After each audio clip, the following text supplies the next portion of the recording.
Et salut et bienvenue à tous dans cette 44e émission en direct sur notre page Facebook, donc MX Réflexion. Pour ceux qui n'ont pas la chance, comme d'habitude, de nous voir en live, ne vous inquiétez pas, on passe les rediffs sur notre chaîne YouTube MX Réflexion, sur notre site internet mxreflexion.com. Comme vous pouvez le voir derrière moi, cette semaine j'ai le sourire, j'ai la plaque rouge de numéro 1, je vais ramener Damnéville, la finale du SX Tour. Et en face de moi, quelqu'un qui est resté tranquillement sur son canapé pendant qu'il m'envoyait au charbon. Il n'a pas pu s'entraîner malheureusement ce week-end, mais il a quand même le sourire. Et c'est le grand Blaise Abadi. Comment ça va, Blaise? Ça va très bien, très très bien. Je croyais que tu allais nous vanter tes mérites et que tu avais gagné quelque chose à Amnéville. Non, tu as fait le déplacement, tu as bien représenté MX Réflexion là-bas. Donc ça fait plaisir, une nouvelle semaine, un nouveau live. Toujours pareil, très content de vous retrouver, de retrouver tout le monde, de parler motocross. Et ce soir, encore un invité de marque, un invité qui a énormément contribué au motocross et au supercross. Donc on va parler dans un premier temps à Eric, on va poser pas mal de questions, ensuite on parlera un petit peu de Supercross avec ce qui s'est passé à Amnéville et un petit avant-goût de ce qui se passera pour l'ouverture de la saison SXUS. Donc Nico, je te laisse présenter notre invité de marque du soir. Eh oui, tu en as parlé un petit peu, il est connu comme le loup blanc, c'est le promoteur des plus grands événements mondiaux, notamment Supercross de Paris et Genève, pour ceux qui ne le savent pas, la Red Bull Straight Rhythm Race, que Blaise n'arrive toujours pas à prononcer, la série Endurocross aux États-Unis. C'était le créateur de l'US Open, quand même, faire un Supercross dans un hôtel, c'est pas donné à tout le monde. Toujours entre l'Europe et les États-Unis, c'est le grand Eric Perronard. Comment ça va, Eric? Merci, merci de la présentation. C'est toujours agréable de parler à des Français pour une fois. Donc, merci d'être sur votre show. Hein. C'est une première pour nous trois. Merci à toi. En direct des États-Unis, en plus, je sais que c'est compliqué avec ton emploi du temps très très serré en ce moment, mais est-ce que tu peux te présenter en quelques mots pour ceux qui te connaissent pas bien? Je croyais que tout le monde me connaissait après ce que vous veniez de dire. Nous on te connaît Connu très comme bien. le loup blanc, mais bon, allez, les vieux loups te connaissent, on va dire. Ça, c'est une bonne expression de mon pays d'origine, à savoir les Alpes. Et c'est vrai que connu comme le loup blanc, c'est ce qu'on dit souvent dans les montagnes des Alpes. Non, je suis créateur, producteur, animateur d'événements, un petit peu des fois les trois à la fois, depuis 25-30 ans. Mon premier gros succès, ça a été l'US Open, qui est devenu la Monster Cup. Avant, je travaille depuis bientôt 30 ans avec l'équipe de Supercross de Paris, avec 30 ans avec l'équipe du Supercross de Genève. Et puis tous les Supercross pratiquement on connaît, que ce soit de Barcelone à Sydney, en passant par le nouveau Turin, en Bulgarie, au Canada, à Montréal. Moi-même, j'ai du mal à me rappeler de tout, mais pas mal d'événements en Amérique du Sud aussi, parce que ma position géographique en Floride me permet de travailler avec l'Amérique du Sud assez fréquemment. L'Amérique, oui, je n'ai pas dit l'Afrique, je dis l'Amérique du Sud, donc Colombie, Brésil, Argentine. Mon plus gros travail annuel, c'est l'organisation des X Games. Donc, je m'occupe des X Games d'hiver et d'été. Donc, mon prochain voyage, ce sera pour Aspen dans une quinzaine de jours, où je passerai une bonne partie du mois de janvier. Et puis voilà, je vais dire, créer le mini-moto, la plus grosse course de pit bike du monde, qui a duré pendant 10 ans, puis il n'y a plus de pit bike, donc on ne peut plus faire de course.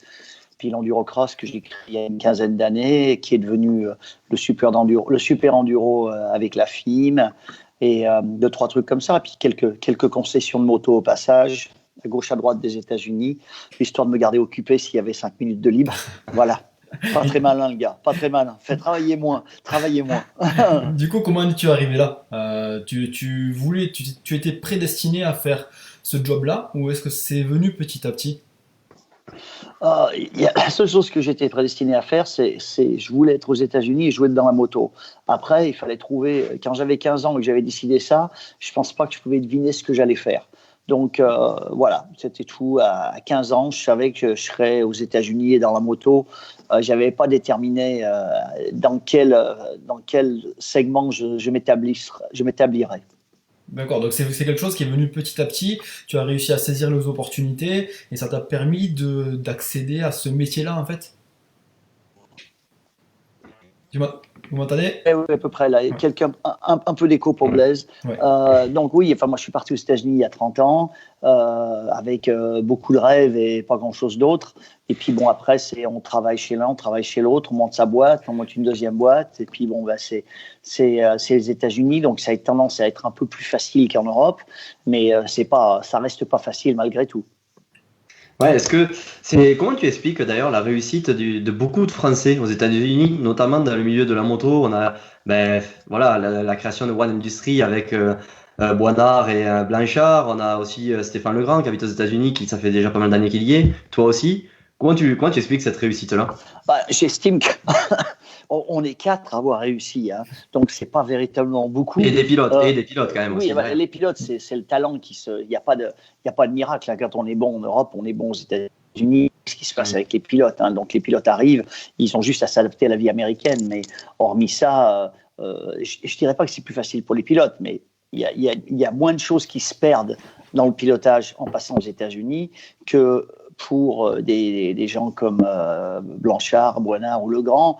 Il faut quand même on a beaucoup plus à réapprendre, hein. Rouler sur une piste de motocross, ça reste une piste de motocross dans n'importe quel pays du monde. Il y a pas mal à apprendre au niveau de la culture et tout ça, mais le talent de nos pilotes français, il met pas longtemps à briller aux États-Unis. Et juste, je rebondis sur une question que l'on a sur le live, c'est Florian qui te pose cette question-là. Il nous demande si ton métier est stressant au quotidien. Ah oui, ça c'est vraiment stressant. Je veux dire, surtout avec les saisons qu'on vient d'avoir, on sait qu'on fait un métier dangereux. Enfin, on emmène les gens dans un niveau de risque assez colossal. Et que ce soit Paris ou que ce soit tous les événements.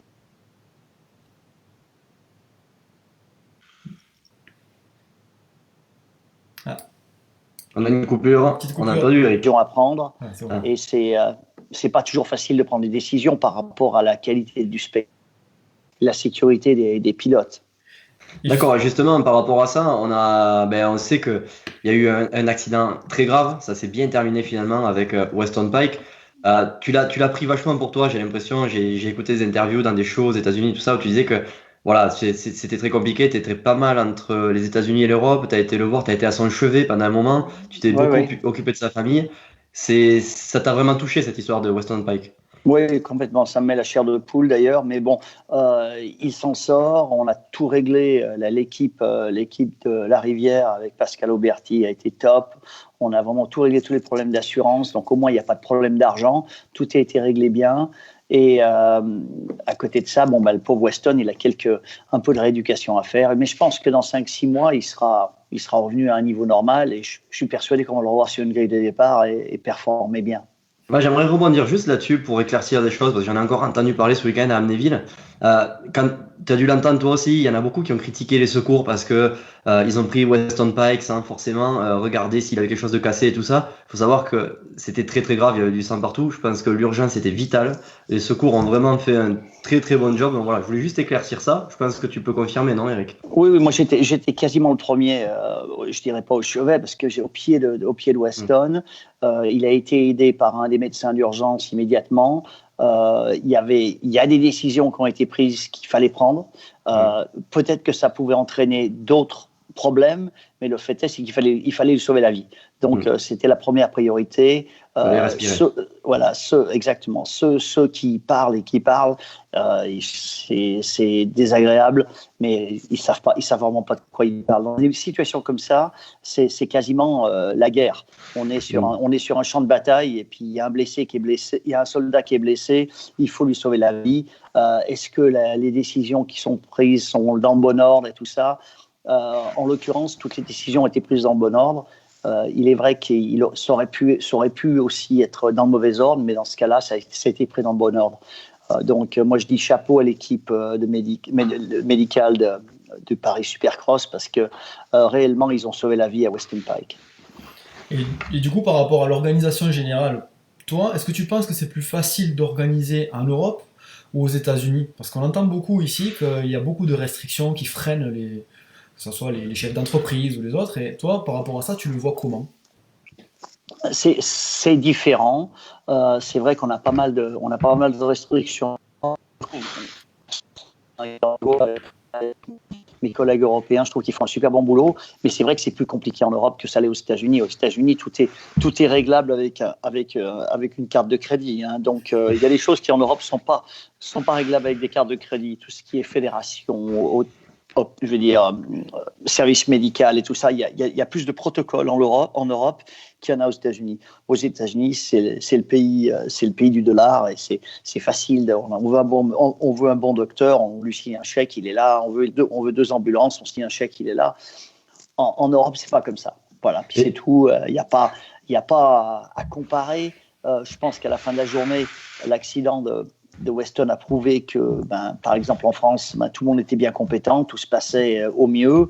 Je pense que s'il avait échu à Anaheim, ce serait passé aussi bien, mais pas forcément dans les mêmes conditions financières ou autres. Donc, mais en ce qui concerne sauver la vie d'un pilote, je pense qu'on est très très bien en France et comme je l'ai dit précédemment, le Supercross de Paris a fait un super travail. Et tu parlais justement de, voilà, peut-être ça peut être plus simple quand on a une carte de crédit aux États-Unis. Comment ça s'est passé pour toi quand tu as eu l'idée en tête d'organiser dans l'hôtel le MGM à Las Vegas au tout début? Il a fallu que je sorte la carte de crédit. Non, le président du MGM, du groupe MGM à l'époque avait confiance en moi, mais j'ai été obligé de tout payer en avance pour être sûr qu'il n'y ait pas d'embrouille. Donc j'ai été obligé vraiment de tout payer en avance, la location du MGM, les primes d'arrivée et toutes ces choses-là, de façon à ce qu'il n'y ait pas d'embrouille. Ils voulaient surtout pas se compromettre avec un débutant un débutant comme je pouvais l'être à l'époque. Donc j'ai eu de la chance. Je venais de vendre ma concession de moto à Las Vegas, donc j'avais l'opportunité de mettre tout sur la table. C'était vraiment du jeu à la Las Vegas. On gagne de l'argent, on met sur la table en espérant qu'on va en gagner plus. Puis voilà, puis ça a marché. Donc ça marche une fois, 2 fois, 3 fois, puis ça marche plus, puis ça remarche ou ça marche plus. Donc voilà comment ça s'est passé. Et pourquoi ça a pas eu plus d'avenir cette course? Parce qu'elle a trop dérangé. Elle était trop en avance. Elle était trop en avance sur son temps. Elle a quand même duré 14 ans au MGM. Et après, elle a été transférée au Sam Boyd parce que le nouveau propriétaire Feld avait un très bon deal de location au Sam Boyd et ça coûtait beaucoup moins cher de faire la Monster Cup. Il y a eu les 2 problèmes. C'était le changement d'endroit. Donc du MGM au Sam Boyd parce que ça faisait faire des grosses économies, et puis le fait que Monster arrive et qu'ils ont voulu vraiment nommer la course à leur nom, donc Monster Cup au lieu de US Open. Voilà. D'accord. Et moi, ça faisait politique business. Questions. D'accord, ouais, je vois. Et du coup, j'avais une autre question par rapport à ça, c'était dans ma liste, c'est est-ce que, à ton avis, la Monster Cup a encore de l'avenir? Je parle plutôt, tu vois, en termes de date. On sait que ça dérange certains pilotes. Bon, pourtant, on voit toujours quand même les top pilotes US. Mais est-ce que tu penses que ça pourra perdurer quand même avec des saisons qui sont de plus en plus longues pour eux? Elles ne sont pas de plus en plus longues, elles sont juste pareilles longues. C'est vrai. Mais la Monster Cup, ça fait entre l'US Open et le Monster Cup, ça fait 20 ans que ça dure. Donc même moi, quand j'ai démarré l'US Open, il y avait des gars qui se plaignaient que ça faisait une course de plus et tout ça. Donc il y a de génération en génération, on ne sait jamais trop ce qu'il en est. Mais non, je pense que ça peut continuer. Hein. Je vois pas. S'il n'y a pas de course aux États-Unis à ce week-end-là, que le week-end que j'ai créé mi-octobre, il y en aura une ailleurs. Donc, je pense que de toute façon, c'est pas mauvais. Ouais, justement, du coup. Je pense que ça. Vas-y, pardon, excuse-moi. Non, vas-y. Non, moi, je suis très impliqué dans la Monster Cup parce que je m'occupe de la production des side shows. Je m'occupe plus de la course, mais je m'occupe du freestyle, des démonstrations et tout ça. Il y a quand même encore une très bonne vibration autour de cette course. Hein. Et j'allais te poser la question, est-ce que tu ressens, toi, une difficulté de nos jours à faire venir les top pilotes?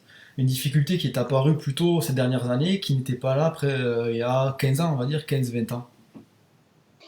Pas vraiment. Je veux dire, aujourd'hui, avec les médias qu'on a, tout le monde sait tout. Mais il y a 10-15 ans, c'était aussi dur. Seulement, personne ne savait rien. C'était à la limite bien mieux comme ça. Parce qu'il y avait beaucoup plus qui étaient derrière, behind the stage, comme on dit, qui étaient derrière les rideaux. Et aujourd'hui, maintenant, tout le monde sait tout. Tout le monde sait en gros tout le monde est payé. Et tout ça, ça a changé. Le monde est beaucoup plus ouvert et beaucoup plus connaisseur. D'accord, et donc, du coup, c'est simplement. Pardon, j'ai pas entendu là. Du coup, c'est simplement une histoire. Quand les pilotes ne veulent pas venir, en général, c'est simplement une histoire de moyens où toi, tu arrives à les faire venir Non, moi, je n'oblige jamais personne à venir. De toute façon, ma relation avec les pilotes est transparente. On les invite, ils peuvent venir ou pas. Mais entre le pilote qui peut venir et le team qui veut le supporter et le calendrier qui va bien, il y a beaucoup d'étapes à franchir. Il y a des pilotes qui simplement ne sont pas intéressés. Aujourd'hui, un Tomac n'est plus intéressé à faire des courses européennes. Bon, c'est même pas une question d'argent. Il est plus intéressé. On peut lui payer tout ce que vous voulez, il viendra pas. Mais par contre, au moins c'est clair. Donc on perd pas de temps. Alors que si un Tomac disait je sais pas trop, on pourrait essayer de lui parler de plus de budget. Et puis après, est-ce que le team va le laisser partir? Est-ce que, enfin, il y a des, c'est beaucoup d'énergie pour pas, au final, pour peut-être pas qu'il vienne. Donc aujourd'hui, moi j'estime qu'on a accès quand même à 90% de tous les meilleurs pilotes de la planète qui veulent faire les courses européennes.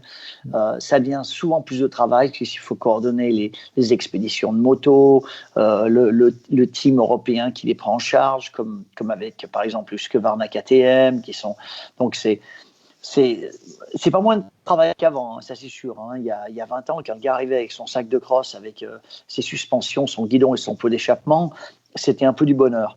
Mais bon, ça avait quelques inconvénients aussi. Et je te dis ça parce qu'au Supercross de Paris, c'est vrai qu'on entend beaucoup de spectateurs qui disent qu'il y a 20 ans, ou à l'époque de McGrath, on va dire, il y avait quand même un peu plus de top pilotes US que de nos jours. Toi, tu en penses quoi de ça? Moi, je pense que c'est pas vrai. Je pense qu'il faut regarder un peu la réalité. On a le champion US cette année. Bon, c'est vrai qu'on l'a pas eu. C'est pas mal d'années. On a été sans champion US, mais on avait souvent 2, 3 des 5 premiers. C'est vrai qu'à l'époque de McGrath, ça a duré très longtemps. McGrath était un friand des supercross européens et particulièrement de Paris. Donc on l'a eu 7 ou 8 ans d'affilée. Aujourd'hui, il n'y a personne qui est champion 7 ou 8 ans d'affilée. Et il change de team. C'est plus compliqué, mais il n'y a pas véritablement une comparaison qui tienne la route. Je veux dire, c'est sûr qu'il y a 30 ans, on avait tout le monde. Et par rapport à ça, tu disais qu'il était friand de venir en Europe. Les années 90, moi j'ai démarré la moto à la fin des années 90, on va dire 2000, c'était pas pareil quand même. Est-ce que toi sans dire c'était mieux avant et tout ça, mais je pense que quand les Américains venaient à Paris, ou à Bercy du moins, c'était vraiment aussi l'occasion pour eux de faire la fête. Il y avait quand même cet échange culturel que maintenant c'est beaucoup plus pro peut-être. Ouais, mais maintenant c'est clair que la fête est très limitée. Avant, on avait 90% des pilotes qui vraiment voulaient faire la bringue. Maintenant, on en a 10%. Donc, ça a complètement inversé par rapport à ça. Puis ça tombe bien parce qu'on a vieilli et on est moins bon à ça aussi. Donc, c'est plutôt pratique. Mais blague à part, c'est vrai que culturellement, ça a changé. C'est Ricky Carmichael qui a tout changé au début des années 2000 et il s'est mis à s'entraîner comme un fou physiquement. Ben, tout le monde a été obligé de suivre. Hein. C'est simple. Ouais, le niveau a augmenté, et c'est clair que même l'hiver, c'est vrai qu'ils font peu de trêves apparemment, hein, les pilotes. Oui, on en rigole toujours avec Ricky, qui est un super pote. Et il me dit, c'est moi qui ruinais tout pour tout le monde. Il me dit, quand j'ai commencé à m'entraîner, tout le monde était obligé de s'entraîner. Et c'était fini. Et c'était juste le passage de pouvoir entre McGrath et Ricky. Et Ricky est allé changer les règles du jeu assez dramatiquement. Ouais, c'est ça. Et du coup, toi, tu as dit que tu as organisé beaucoup de choses. Moi, ce qui m'intéresse, c'est de savoir s'il y a un événement sur lequel tu t'es complètement planté. Est-ce que ça t'est arrivé déjà de vraiment foirer quelque chose? Parce que nous, on voit toutes tes réussites. C'est vrai que tu as énormément réussi de choses. Mais est-ce que ça t'est arrivé quand même de te planter? Oui et non, parce que le plantage, il faut le voir différemment. Plantage financier, aucun doute. J'en ai eu 2, 3, on a bien bouffé de l'argent, ça arrive à tout le monde. Par contre, planter au niveau organisation, sécurité, qualité de show et compagnie, je me rappelle pas. Peut-être qu'il y a des gens qui pourront dire le contraire, mais moi je me rappelle pas. On a toujours réussi à organiser des événements, mon équipe et moi, qui tenaient la route, qui étaient solides, c'était pas fait à l'économique. On a toujours fait les choses bien. Maintenant, oui, on s'est planté 2 ou 3 fois. Il y a 2 ou 3 fois où on était au mauvais endroit, au mauvais moment, mauvais endroit. Mais ça fait partie de la vie. Et si tu devais retenir excuse-moi Nico, si tu devais retenir une organisation, pour laquelle tu es le plus fier, ça serait laquelle? Ah, on a été coupé un peu. Ouais, là, ça a été bien mâché. Il l'a vu sur nos têtes. Ouais. Ouais, une organisation pour laquelle tu serais le plus fier, ça serait laquelle? L'endurocross, pour avoir aidé et changé le plus de choses, parce que l'endurocross, ça a transformé le monde du tout-terrain, montré le talent des enduristes au grand public. Et je l'ai emmené au X Games, on a fait des courses avec des programmes télé fantastiques, et on a vu le talent des pilotes de tout-terrain les pilotes d'enduro par rapport aux pilotes de motocross et supercross, et ça a été grand parce que ça a transformé le monde. Il y a plein de pilotes, par exemple des trialistes, enduristes qui sont devenus professionnels d'enduro extrême, comme Colton Hacker, Tadej Blazouziak, Cody Webb. Tous ces gars-là, je ne pense pas qu'ils seraient où c'est aujourd'hui si on n'avait pas créé l'endurocross. L'US Open a beaucoup changé l'apparence de la course parce que c'était le premier supercross qui était aux États-Unis, qui était vraiment un show. Et ça a transformé le reste, à savoir qu'à partir de 99, il y a du feu d'artifice, il y a des lasers, il y a tout ce qu'il faut dans les supercross américains. Mais ça n'a pas changé le sport. Ça a changé le côté design du sport, mais pas réellement le sport. Le supercross fonctionnait très bien. C'était juste, ça manquait un petit peu d'habillage.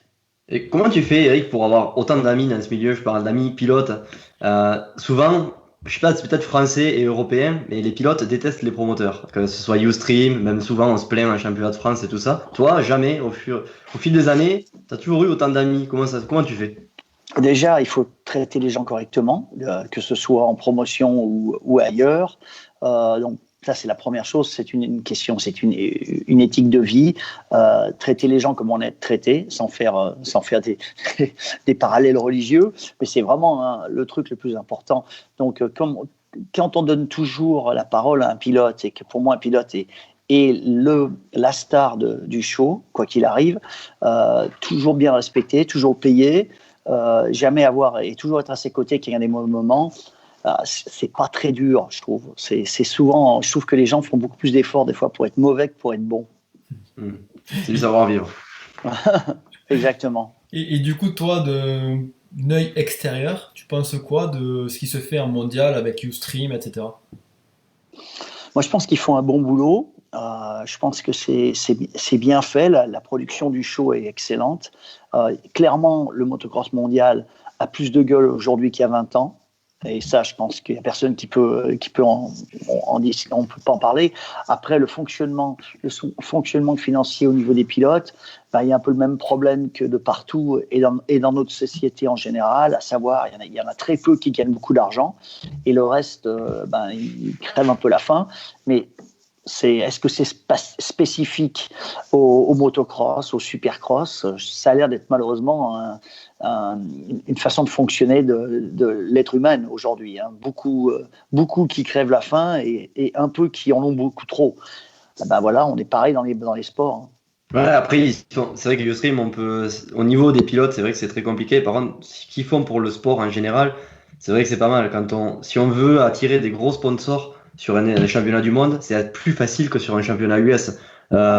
Disons que voilà, ils ont des aires pour laver les motos, c'est toujours très clean, les paddocks c'est très très bien rangé, ça fait pas foire quoi. Je sais pas ce que t'en penses, mais pour attirer des gros sponsors, c'est un bon produit, j'ai l'impression. Absolument. Aujourd'hui, pour moi, l'ordre mondial, c'est le supercross d'abord. Après, c'est le motocross mondial, et après, c'est le motocross américain. Mais les deux premiers sont vraiment loin devant. D'accord. J'aurais pas cru que tu faisais passer, tu vois, le motocross mondial devant le motocross US. Ah oui, je le dis depuis longtemps d'ailleurs, et on me l'a souvent fait remarquer, et j'ai un ami très cher qui m'a dit cette année que j'avais raison. Et c'est un expert, je ne vais pas le nommer, mais c'est un expert de la moto française. Il m'a dit, ça fait des années que tu me dis que le mondial c'est au-dessus du championnat US, et tu avais raison. Bon, ceci dit, ça ne veut pas dire que j'ai raison, mais c'est ma perception en tout cas. Pour moi, le motocross mondial, je travaille depuis 10 ans avec Fox, je suis à pas mal de Grands Prix, ça fait longtemps que je vois supercross mondial grossir et se professionnaliser beaucoup plus que je peux voir le championnat US faire la même chose. Il y a eu pas mal de supercross, Eric, cet hiver en Europe. Oui. Notamment, il y a eu le retour du supercross de Barcelone, qui était en même temps que Paris. Il y a eu Turin, où tu étais ce week-end. Genève, Paris, évidemment, les grands classiques. Pour toi, c'est lequel l'événement, le supercross qui a le plus de potentiel parmi ces 4 que je viens de citer? Le potentiel sportif, clairement Paris.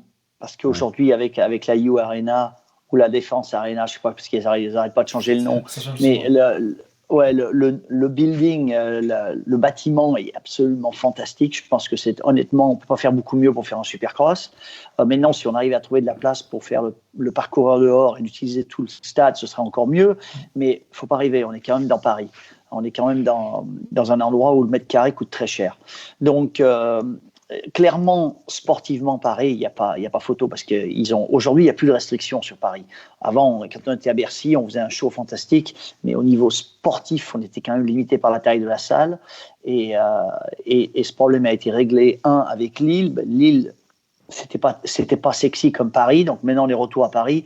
Et je pense que le Supercross de Paris a vraiment un très bel avenir devant lui. Juste une question, toujours pour rester sur Paris, Eric. Je trouve que regarder un supercross comme Paris, quand on y va, c'est super. Et regarder à la télé, pour les gens qui ne connaissent pas, je trouve ça compliqué. Il faut avoir un bouquet pour avoir Automoto la chaîne. C'est diffusé soit en direct, soit souvent en différé. Tu crois pas qu'on pourrait améliorer ça pour notre sport? Bien sûr qu'on peut l'améliorer, mais il y a toujours un prix. Un autre sport, il est où il est. On n'est pas le football. Il faut arrêter de se raconter des histoires. On est dans un micro marché, même aux États-Unis, parce que même aux États-Unis, il y a beaucoup de problèmes de télé. On s'imagine qu'on est plus gros qu'on est. Mais moi, je vois aux États-Unis, il y a en gros 1 million de personnes qui s'intéressent au motocross. Quand je dis motocross, c'est motocross supercross. Et puis c'est tout. On peut pas. Alors qu'il y a 100 millions de personnes qui s'intéressent au football américain. Donc je pense que c'est vite réglé à ce niveau-là. Il faut arrêter de s'imaginer qu'on va être plus gros qu'on est. Aujourd'hui, on est dans un marché qui, au niveau moto, est au mieux plat. Et ça, c'est le plus positif qui soit. Donc, je pense qu'il faut apprécier tout ce qu'on a avant de cracher dans la soupe tout le temps, parce que c'est vrai que ça, c'est fatigant. Il y a trop de gens qui crachent dans la soupe. Je ne dis pas que tout le monde a raison, mais le fait est, c'est qu'on a un beau championnat de supercross, on a un beau championnat de motocross. Même Paris, c'est peut-être pas le meilleur package de télévision du monde, mais au moins on peut le voir. Il a le mérite d'exister. Voilà, exactement. Je crois qu'il faut. C'est pas comme il y a 20 ans. Les sponsors se bousculent plus pour la moto. Alors loin de là. Si on enlevait les energy drinks, il y aurait carrément une crise. C'est même pas la peine d'y penser. On parle souvent des tabacs. Mais à l'époque des tabacs, si on avait enlevé les tabacs, il y avait encore du sponsor. Aujourd'hui, avec la situation économique moto mondiale, si on enlève les energy drinks, il n'y a plus grand monde. Je peux vous le dire que les boîtes de moto en tirent la langue, et c'est pas eux qui permettent de payer les locations des stades comme on utilise dans les supercross européens ou américains. Et si justement, tu disais, il ne faut pas se voir plus gros que ce qu'on est, et si justement on se voyait plus petit que ce qu'on est, c'est un petit peu David Vullemain qui nous avait donné cette idée dans notre live. Il avait dit il y a des petits sports qui arrosent les réseaux sociaux gratuitement, juste pour développer le sport, en fait. C'est-à-dire que, imaginons le Supercross de Paris qui soit diffusé en live sur Facebook gratuitement. Disons que les passionnés le regarderaient toujours, forcément. Ouais. Donc ceux-là, ils payeraient pas, c'est sûr qu'ils payeraient pas, parce que habituellement ils payent pour avoir Automoto la chaîne ou d'autres chaînes. Mais moi je suis pas en France. Automoto la chaîne, il faut payer. Ouais, c'est un bouquet, c'est assez compliqué. Par exemple, sur Free, on a un bouquet Free Internet et c'est chaîne 190. Donc c'est vrai que c'est assez peu regardé quand même. Ça vient de muter, mais il y a vraiment que les vrais passionnés qui vont aller sur cette chaîne-là, aller chercher le Supercross. Quelqu'un qui n'y connaît rien. C'est la beauté de notre sport, c'est que c'est un sport de vrais passionnés. Ouais. Et si c'est la beauté du sport. Il faut, je sais pas, moi je suis perplexe devant ce genre de conversation, parce que j'ai pas envie d'être avec des gens qui n'y connaissent rien à la moto, qui regardent à la moto. J'ai envie d'être avec ma tribu. Regardez la moto. Alors maintenant, c'est sûr que la tribu, elle est peut-être pas assez grande, mais on est dans des. Je compare souvent ça, par exemple, à un autre sport qui n'est pas vraiment un sport, la chasse. La tribu chasse, c'est la tribu chasse. si vous êtes chasseur, moi je suis pas chasseur, on va pas m'emmener à la chasse. Je veux dire, je vais pas aller regarder un show de chasse ou à la télévision, c'est pas mon truc. Bon, c'est pas mon truc, c'est pas grave. Moi je regarde de la moto, c'est mon truc la moto. Et on a chacun nos. Oui, nos c'est trucs. pas parce que voilà. Pour revenir à ce que je disais, c'est pas parce qu'on met de la chasse partout sur Facebook que tu vas regarder plus ça, quoi. Exactement. Donc. Cette conversation-là, je ne sais pas trop qu'en penser. Moi, je sais qu'il y a 1 million d'amateurs moto tout-terrain aux États-Unis. Il faut faire plaisir à ce million-là. C'est avant de penser aux 10 millions qui ne la regardent pas. En fait, nous, on se posait cette question et on en avait discuté déjà autant avec Nico qu'avec David Vimet. On se demandait mais pourquoi les sponsors ne veulent plus sponsoriser. Et justement, le fait peut-être d'arroser les réseaux sociaux, d'être plus présents un peu partout, peut-être que les sponsors auraient plus envie d'être là, de se montrer au grand public, vu qu'on montre vraiment à tout le monde. Et on se posait cette problématique-là pour voir si peut-être avec ce cheminement-là, les sponsors auraient tendance à revenir dans notre sport. À essayer. Je sais pas lesquels de sponsors on parle, parce que on a toujours eu un sponsor principal. On avait les cigarettiers, maintenant on a les energy drinks. Qu'est-ce qui s'est passé entre les deux? On a eu un petit moment avec les jeux vidéo qui a été sympa avec THQ et autres EA et tous les grosses compagnies de sport vidéo, de video games. Et autrement, qu'est-ce qu'il y a eu comme gros sponsor dans la moto, Oui, après il y avait l'époque Philips avec le Supercross de Paris, il y avait quand même... Ça commence à faire longtemps, je suis pas sûr que vous étiez nés tous les deux. C'était la limite, c'était la limite. Et puis bon, c'est toujours pareil. C'est vrai que le Supercross, par exemple, on prend le Supercross de Paris, Bercy, quand c'est arrivé, c'était un sport mainstream, tout le monde voulait voir ça. C'était les gens, ils arrivaient en Mercedes, en manteau de fourrure, ils allaient voir un Supercross. Ça n'existe plus, ça nulle part. Je veux dire, moi, je l'ai recréé un petit peu à Las Vegas quand j'ai fait l'US Open, où la première année, on avait les stars qui arrivaient en jet privé et tout ça pour venir à l'US Open.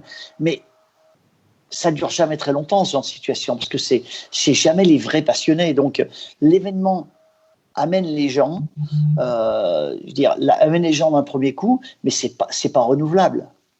On ne peut pas faire un événement comme ça, des Bercy 87, 88, des US Open 99, 98. On ne peut pas traîner ça pendant 20 ans. C'est pas possible. Surtout nous dans la moto. Si on était dans le golf ou dans l'équitation, des choses comme ça, peut-être qu'on peut les traîner plus longtemps, mais pas dans la moto. Donc, acceptons ce que l'on a, on fait au mieux, on ne crache pas dans la soupe, et je pense que c'est déjà un bon début. D'accord, ouais, c'est intéressant. C'est intéressant comme conversation. En tout cas, nous, on est des passionnés, on sera toujours là, toutes les semaines, derrière notre écran, dans notre grand studio, avec l'application Skype, tu vois. Donc c'est pour te dire. Voilà. un peu de on peut te garder 10 minutes de plus. Ils en ont bien. Ouais, allons-y. Parce que je voudrais bien les faire de la moto, parce que demain, il va pleuvoir. Et si je ne vais pas rouler cet après-midi, je pense que je ne vais pas rouler pendant 3-4 jours. Donc, Allez, rapidement, alors, Eric.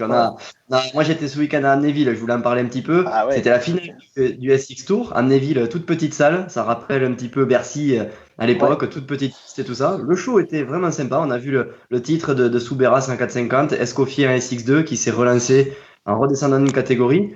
Mais voilà, non, je voulais juste un peu en parler avec toi. Eric, qu'est-ce que tu penses de cette organisation, toi, du SX Tour? C'est pareil, c'est une série, ça fait des années qu'elle est là. Est-ce que tu penses qu'elle a encore un bel avenir? Très courageux, très admiratif, parce que c'est vraiment du boulot. Encore une fois, du sponsor, il n'y en a pas tant que ça, donc on le voit, ça se bouscule pas au portillon pour les sponsors. Les frères Fouché se donnent à 100%. Je sais qu'il n'y a pas tout le monde qui réalise que c'est le cas, mais c'est le cas, ils se donnent à 100%. Et bravo au Six Tour, parce que le Six Tour, c'est ce qui sort tous les pilotes français de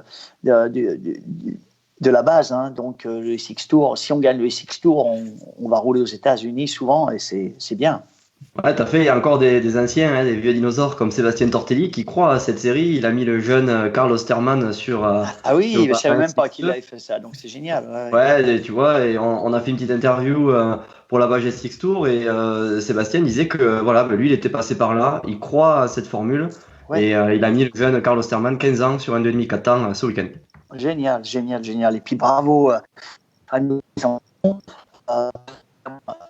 qui est un pote qui est souvent à faire des courses avec moi aux États-Unis, et je lui dis, Cédric, je sais qu'il était un peu fâché après moi et après l'organisation après Genève, parce qu'on lui avait mis un paquet d'Américains entre les pattes de son championnat, mais comme je lui ai dit à minuit après Genève, je lui ai dit, tu vas gagner le championnat de toute façon, et il l'a gagné, et tant mieux. Et la prochaine fois, Cédric, reste loin de Vince Freeze, c'est bien mieux. Voilà. C'est vrai que t'es pas sympa quand même. Faire venir Vince Freeze, c'est pas cool ça. Vince Freeze et Barcia, c'est top. C'est des gars qui, les deux à deux niveaux différents, mais c'est des gars qui, ils font pas de la dentelle, hein, ils font du supercross. Hein, donc, je veux dire, il y a deux solutions quand ces gars-là sont à côté de toi, où tu accélères et tu pars loin, ou tu les laisses passer. Hein, mais rester avec eux, c'est pas un bon plan. Hein, et s'il y a quelqu'un qui le sait pas encore en supercross, il doit faire autre chose. Ouais, tu peux pas battre Vince Freeze ou Barcia en faisant du Vince Freeze ou du Barcia, quoi. C'est pas possible. Avec un peu de chance, ça peut marcher. Hein, il y en avoir qu'un par terre. Hein, beaucoup de chance. C'est pas vraiment très très sportif tout ça. Mais ceci dit, c'est des gars qui sont hyper gentils, mais qui sont complètement déjantés quand ils sont sur une moto. Et ça, il faut vivre avec. Hein. Bon, allez, si on repart on a des fédés pour gérer ça. Hein, donc si mais nous on est là pour voir un show et ça nous va très bien si tu fais revenir Vince Freeze et Justin Barcia, il n'y a pas de souci. Voilà. Bon, je reparle de ton côté, de ton pays, dans ton pays, Eric. Le Supercross US va pas tarder à démarrer. Ouais. On a évidemment les gros favoris, Anderson, Tomac, Roczen, on va dire, pour l'instant. Ouais, je pense qu'il y a le gros favori qui est Tomac. Et il y a une deuxième série de gars que tu viens de nommer. Mais le gros favori, c'est Tomac. Tomac ne peut être battu que par Tomac aujourd'hui, hein, s'il n'y a rien qui change. Tu crois même en Supercross que Marvin Musquin, très entraîné, bon là on sait qu'il a eu un petit problème, mais Marvin Musquin hyper entraîné ne peut pas rivaliser à la régulière sur le championnat complet? C'est pas ce qu'on a vu cette année. On a vu un Marvin qui avait des bons week-ends, qui a réussi à aller chercher Tomac. Je souhaite sincèrement qu'il puisse le faire, mais je pense que Tomac va être un sacré morceau. Hein. Et je suis pas forcément un fan de Tomac, parce que c'est pas le garçon le plus agréable du parc, mais néanmoins, il faut donner à César ce qui est à César. Hein.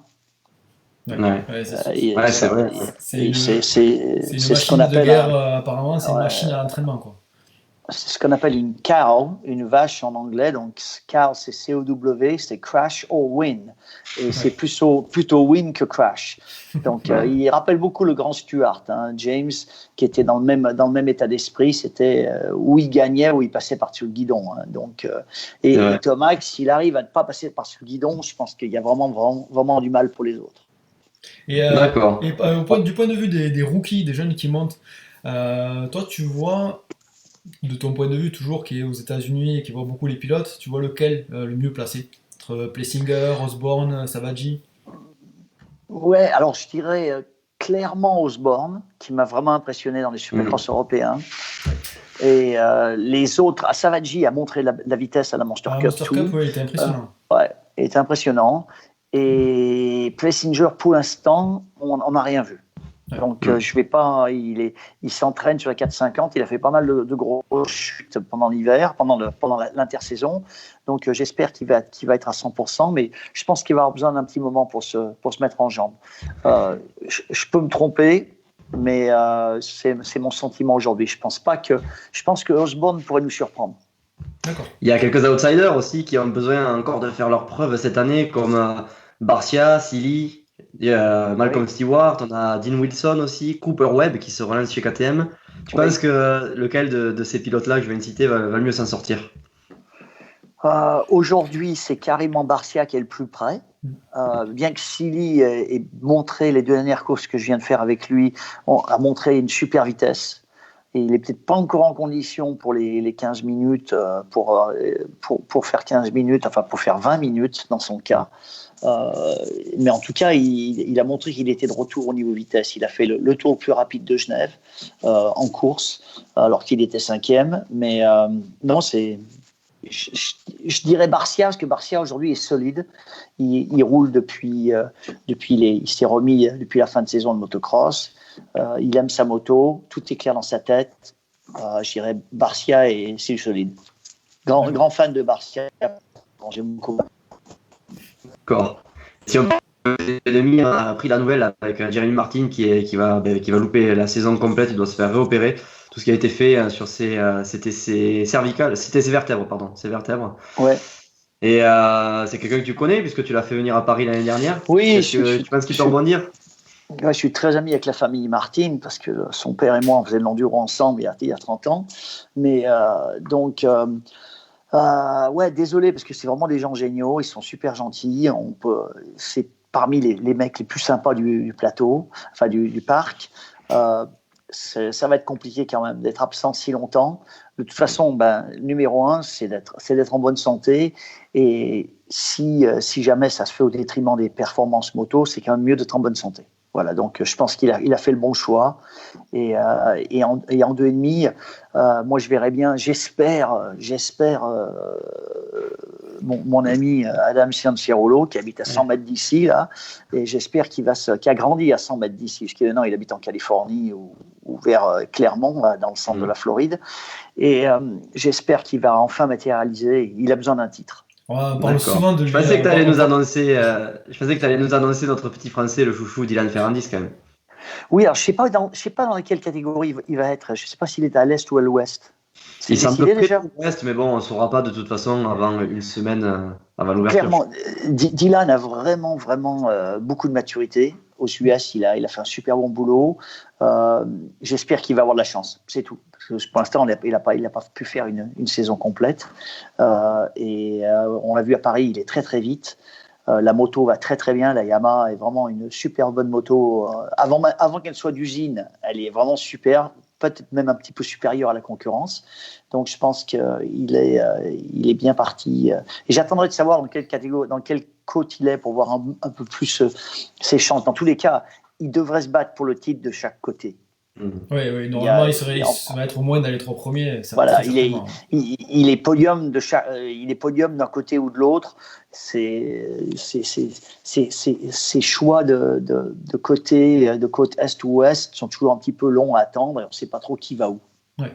Et si je reviens moi rapidement sur Adam Cianciarulo, c'est vrai qu'on en parle souvent dans les lives, on en parlait souvent en début d'année là, lorsqu'il y avait les courses. On dit que c'est vraiment la personne qui a tout pour gagner et qui gagne pas. Qui n'a pas encore de titre. C'est vraiment dommage, c'est même frustrant. Il a le style, il a la technique, il a tout, mais il n'a pas cette petite réussite, ce petit grain qui fait qu'il y a un titre au bout de la saison.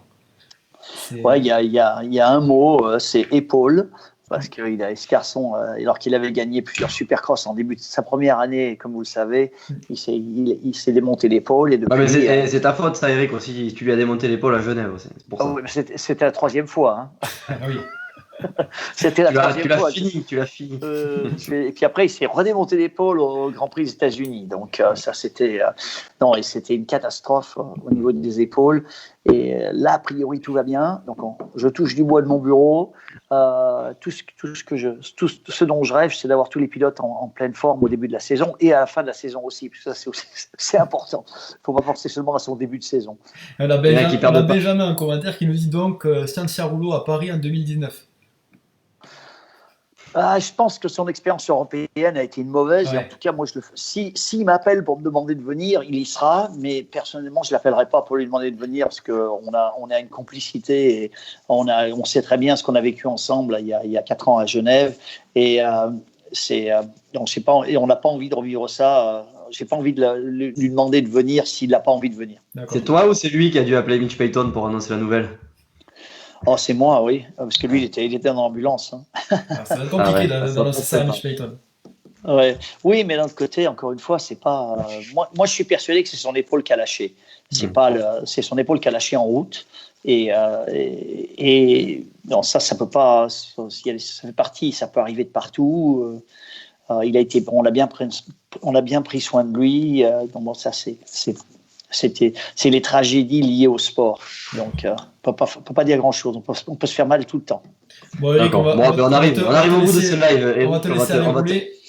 On va te laisser aller rouler, mais juste une dernière question. Je regarde s'il pleut pas. Non, ça va. Il pleut pas encore. Parce que là, on a nos invités. Et toi-même, Eric, je suis sûr que tu l'attendais. On a la traditionnelle question du jour.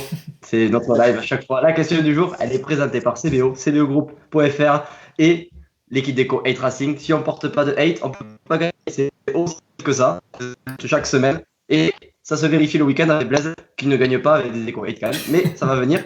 Et cette question, Eric, elle est pour toi. C'est que faire pour que le motocross arrive au niveau du MotoGP ou de la Formule 1. Alors, on a un petit peu parlé dans ce live, mais si on devait faire des choses pour améliorer notre sport. Là, déjà d'arriver à ce niveau-là, ce serait déjà au niveau du MotoGP, ce serait bien. Déjà, il faudrait que les terrains de motocross soient dans des enceintes comme un MotoGP. Et ça, c'est pas réellement ce que l'on souhaite. Donc, on a essayé. Il y a Assen. Moi, j'ai essayé à Charlotte, parce que j'étais le producteur de Charlotte, où ça s'était bien passé, entre guillemets, mais les coûts ne correspondent pas à l'engouement et aux sponsors. Donc, de mettre des circuits de motocross dans des enceintes type Assen, type MotoGP, c'est un bon plan. Par contre, l'équilibre financier est très, très dur à atteindre. Donc ça, ce serait une des solutions, à mon avis. Mais il y a tous les puristes qui vont me dire, oui, mais les circuits de cross à l'ancienne, je suis entièrement d'accord avec eux. Je préfère aller à Ernée qu'à Assen. Mais pour un spectateur, pour le soi-disant spectateur mainstream qui va venir à un motocross avec sa femme et ses enfants, il vaut mieux aller à Assen qu'à Ernée. Ouais, par rapport à l'infrastructure, ouais, au show, à la visibilité. Oui, par rapport à les pisser dans un bâtiment climatisé plutôt que d'être dans une boîte en plastique. Donc, mais au final, est-ce que c'est pas celui qui va pisser dans la boîte à plastique qui achète des motos à la fin de l'année? Parce que c'est lui le vrai passionné. Alors, le vrai passionné, encore une fois, on revient au vrai passionné. On rêve. Quand on va à un MotoGP ou à une Formule 1 ou à un Grand Prix de Formule 1, il n'y a pas beaucoup de gens qui font de la compétition, qui viennent voir ces courses-là. Nous, on a la chance dans notre sport d'avoir une audience très captive où pratiquement 75% des gens qui viennent, ils font de la moto ou ils en ont fait. Alors que si vous allez voir un match de football, je ne suis pas sûr qu'il y ait la moitié des gens qui ont joué au football. Hein. Ils aiment le sport, mais ils n'ont pas réellement une connexion. Et on s'en rend compte, par exemple, en motocross, nous aux États-Unis, pratiquement tous les spectateurs, ils font du motocross. Alors, c'est pas terrible, hein, c'est 15 000 personnes, mais c'est 15 000 personnes qui font du motocross, qui achètent des fringues de cross, qui achètent des motos de cross, qui achètent des pneus. Et c'est un petit peu en autarcie, hein, on tourne en rond. Mais encore une fois, s'il y avait 50 000 personnes qui venaient et que personne ne fait de la moto, est-ce que ce serait beaucoup mieux? Ouais, c'est sûr. Non, c'est vrai. On est dans un sport de niche, très spécialisé. Là, y a pas, on peut en parler pendant des jours, hein, mais il n'y a pas réellement, on a ce qu'on a. On est dans un sport passionné, et puis c'est à nous, les passionnés, d'amener les gens au sport. Moi, je l'essaye souvent avec famille et amis, que j'ai accès à généralement des billets pas chers. Si j'emmène ma famille américaine à Anaheim, ils vont repartir en disant c'était génial, c'est le plus beau show que j'ai vu, mais ils y retourneront jamais eux-mêmes en achetant un billet. Donc, c'est la question, et ça, je l'ai testé des dizaines de fois. Et chaque fois, les gens, mais c'est génial, incroyable, comment j'ai pu attendre aussi longtemps pour voir un truc comme ça. Mais si le Supercross repasse à 10 km de chez eux et que tu les appelles pas pour les inviter, ils y vont pas. Donc, c'est ça la différence qu'il y a. Et si ça se trouve, c'est pareil. Nous trois, on nous amène voir un show je sais pas, vers un match de rugby, un truc comme ça, enfin, des trucs où on va pas forcément. On va trouver ça génial, mais est-ce qu'on va y retourner? C'est clair. Ouais, t'as raison. Donc, j'ai malheureusement peur d'avoir raison. C'est ça qui m'emmerde le plus. Ça, c'est vrai. Mais merde, Eric avait encore raison. Non, mais je le dis, vraiment, je préférerais avoir tort. Hein. Souvent, je dis je préférerais avoir tort, mais des fois c'est bon, des fois j'ai tort. Mais là, sur ce coup-là, je me dis, qu'est-ce qu'on va faire? Il faut déjà être sûr. Moi, ce qui m'interloque le plus, c'est que je me rends compte des fois qu'on a une épreuve comme Paris, ou moi j'ai une épreuve aux États-Unis, et on se rend compte qu'à 100 km de là, les gens ne savaient pas qu'il y avait le Supercross de Paris, ou quelque chose comme ça. Et ça me dérange. Parce que pour moi, aujourd'hui, c'est un exemple, hein, notre travail en tant que promoteur, c'est d'être sûr que tous les gens qui aiment la moto soient là. S'il y a des gens qui aiment la moto qui ne sont pas au courant ou qui ne viennent pas parce que c'est trop cher, parce que parce que là on a un problème. Mais au moins, il faut qu'on ait 100% des gens qui aiment la moto qui répondent présents à l'appel.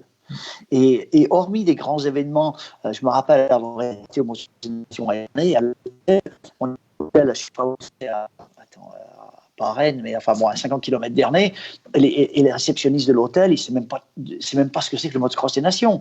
Ils disent, mais qu'est-ce que vous faites là? Donc, il y a quand même une réalité que notre sport, c'est pas un truc très très célèbre non plus. Et ça, c'est parce que nous, on est à l'intérieur, donc on croit que tout le monde connaît, qu'il y a quand même un engouement. Mais c'est vrai qu'on a, nous, la tête dans le guidon, et en fait, on ne regarde pas d'un point de vue extérieur l'engouement qu'il y a au curling, par exemple, ou dans un sport comme ça. Peut-être que eux, dans leur propre niche, c'est la même chose. Ouais, exactement. Le curling, c'est un bon exemple. Et alors, à défaut de mettre la tête dans le guidon, je pense que c'est une bonne chose d'avoir la tête dans le guidon, mais il ne faut pas la mettre dans le sable. Et là, des fois, je trouve qu'on a parfois la tête dans le sable.